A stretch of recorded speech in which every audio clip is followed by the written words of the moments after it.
Welcome to a milk market tidbit for the June federal milk marketing data that was just released in the last couple of days.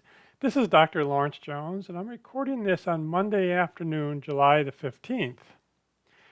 Our big overview is that the statistical uniform prices were up about $1.20 or so to $20.98. There was still some significant class 4D pooling, but it actually was down a little bit, and that raises a little bit of a question. I think there was some tendency to thinking that the difference between 3 and 4 might be smaller, but in fact it wasn't. Overall, the pounds of pooled class 1 and class 3 are down a little bit, and class 2 and class 4 are up, but that's because of that depooling part. Month over month production appears to be down. We'll look at that, and percent fat is, kind of falling seasonally. So here are our statistical uniform prices. Everybody's above the $20 mark, with, of course, the highest is in Florida at $24.72. Last month we were at $19.78. This month we're up $1.20. But what's most important to me is how do the uniform prices change? Because that's dictated by the amount of depooling there is and how each of the different classes changed.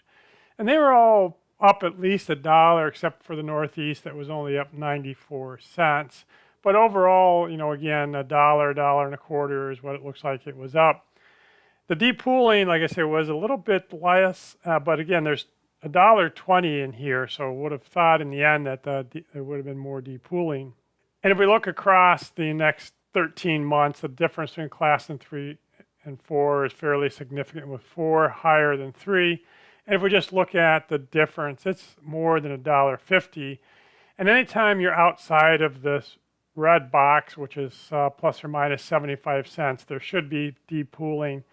So right now it looks like there's going to be significant class 4 depooling at least through the middle of next year for the orders that can. Here's our change in daily milk production. There are 3 regions that are green, and so you kind of say, well, how did they come up in milk? Well, if we look at the change in class 4 utilization, we see 3 regions that increased their class 4 pooling, and guess what? These are the same 3 regions. So again, we can ignore those as being up. They just put more milk into the pool. Then if you start looking overall, it looks like milk was down about 1.4%, but again, that takes into account this increased class 4. What I like to look at is, well, what happened to class 3? And it was down a full 2%. And if we start looking, the Northeast was down almost 3%, California 2.8, Minnesota, Wisconsin 3.6. So some of these regions are down fairly significantly. Here's a graph of the pounds total across all 11 federal milk marketing orders. Again, you can see the total came down a little bit. Class 3 came down just a little bit. So again, it looks like we're going to be down. And if we look at the USDA data, it would suggest that we should be down about 1%. Now, when I look at July, that's when we're going to be down more, about 2.8. So right now, what I'm looking at from this data, and it's just kind of my best guess at the moment, is that month over month for June, USDA data is probably going to be about 98% of last month, or down 2%. That gives us this value, and that gives us a 1.5% decrease year over year. But I'm going to have to admit, when I started pulling some data together to reconcile everything on the milk production report, I was having a little bit of problem having milk down, quite that much. So I'm going to hedge my bet and say it's 98% plus or minus 5%. So it's going to give me a little bit of hedging room there. We'll look at the actual pounds of class 4. Again, there's significant depooling. We're at 23% of our, maximal capacity that we've seen in the last couple of years. Class 3 came up.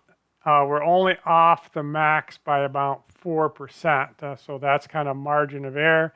What I'm looking for is when we put new cheese plants online, we're going to see this capacity go up a little bit. So that's what we're going to be keeping an eye on. But right now, it doesn't look like we've added significant capacity since the beginning of 2023, somewhere in here. Now, there are plants that are scheduled to come in online here soon. Here's our class 1 utilization. It was across the pools, and you cannot depool. Class 1 was about 24.2% of the milk. It's declining seasonally. Last month it was like 26. And the only reason for putting this in is you can see, like Florida is almost 80% class 1, whereas Minnesota, Wisconsin is only about 5%. So it tells you kind of how the different regions are using their milk. Percent fat's coming down. Again, I would say seasonally. Last month it was like 414. This month is 408. So it came down, 6/700ths. But it's still relatively strong with most of the regions around 4. The lowest one is going to be Florida at 382. A couple, are flirting just a little under 4. But, the Northwest is very strong at 426. Protein values are also relatively strong, with the highest value in the Northwest at 337. Those guys out there know how to make components.